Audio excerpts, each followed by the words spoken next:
Hello guys, this is Eleftheria from Eleftheria Business PR. Welcome back to my channel. I hope you're well and you enjoy the spring. It's getting better. We finally will be able to get through this. And in today's video, I will share with you a couple of tips with Yoast SEO. As you know, Yoast SEO is a plugin that we use to help us increase the search engine optimization. We can make sure that we can found on Google. And as I say to you in the previous videos and all my videos, you need to be a little bit, to do a research before and make sure that before you put anything on your website, a blog or a new page, to do some research, find the correct keywords, find the volume and everything before you put it out there, and then get ready for Yoast. I will show you a couple of features. I haven't updated to the premium yet. I'll be honest with you, I am thinking about it, but I haven't. But it seems that, for me it's working, but I will do it in the future. So as you can see here, I get notifications if there is any problem at the moment. Like it says that there is no any SEO serious problem detected. So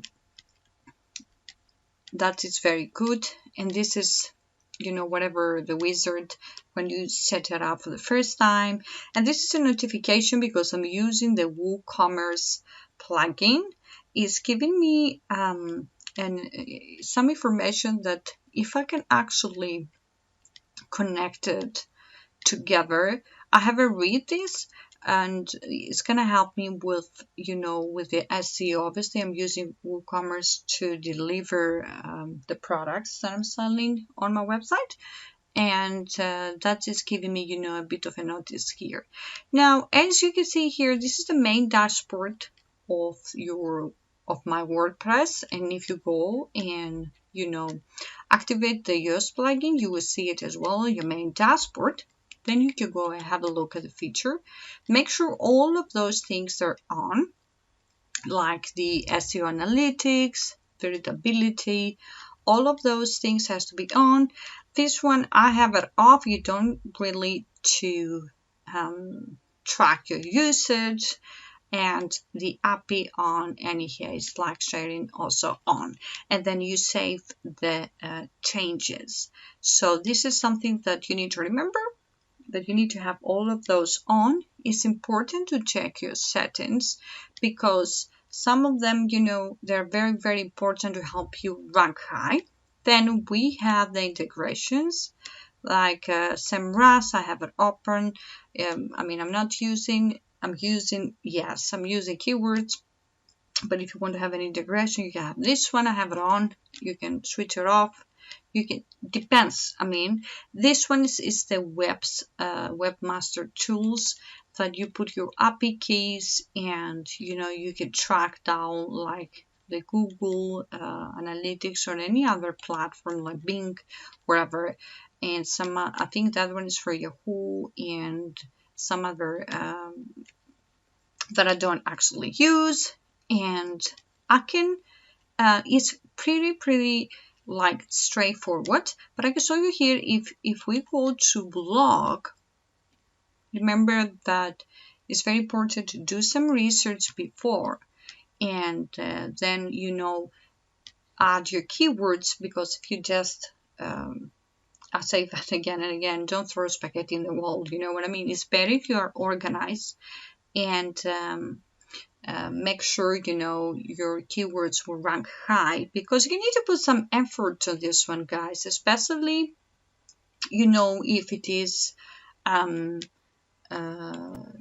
if you want to increase your traffic like easily, taking parts by parts, let's say. That will take some time, so you need to pay some attention. And as you can see here, you have like all these screens. Make sure like everything is green and use the right keywords. the SEO analytics, the slang, the titles here. Make sure like when you search what keywords you're gonna use on the search, and then when you know a little bit of the meta description there for you to help you. Remember that the green ones are the best. You don't have it yellow, which is okay. Have it green, which is good. And as you can see up here, I have readability good and SEO good. This is something that you need to work on. And remember again and again, keywords also to the images. So sometimes you might have like everything green and it doesn't give you the SEO. Remember to play a bit with the titles here. Like you might need to remove the title or the page and leave the separator or side title. It depends on how you know you structure your title on the of the blog post or the actual page. So you need to remember that.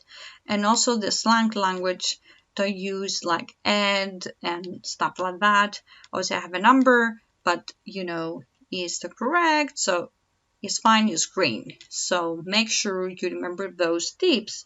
And also again, you have to make sure that when you write simple and have a lot of the keywording and be ready for this to make sure your SEO focus key phrase has been found a couple of times, like I think it's 5 or 6 times, so make sure you have that in there, and then it's going to be green, otherwise it's going to be yellow. So you need to actually remember those tips to help you become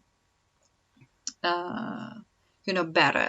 So as you can see here, passive voice, great, green, green, green, green, everything is green. I can actually add another subheading description here, like I mean, it said, you know what I mean, like the title.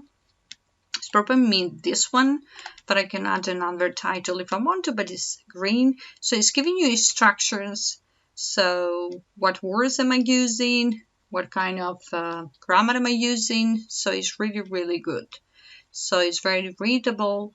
And this is very helpful tips guide, because it's very, very important for you to learn to rank high. And remember, those things that take time. So you need to work on this one no matter what.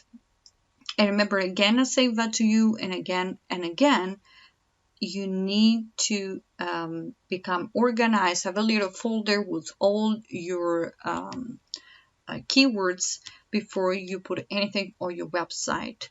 And that's how you can, you know, help you increase your traffic. And also you have a plan, you know, you have a strategy to grow and also attract the right audience. Because if you don't have a strategy, if you don't do that, then you're not going to attract the right audience. Remember that we say that if you have 25,000 people on your website, at least you have to convert half.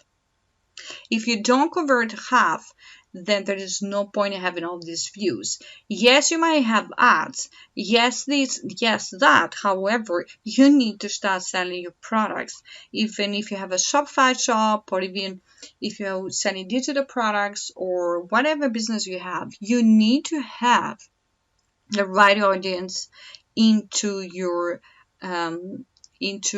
website. Because remember, imagine you have like 130,000 subscribers and then half of them, they're not interested in what you're selling. So you need to start thinking about those tips in order to grow correctly. Remember that this is a part of the business that a lot of people are doing wrong, and this is something that you should be thinking for long term. So that's it for me today. Thank you very much for watching. And don't forget to subscribe to my channel, like this video, leave your comments below, and I wish you well.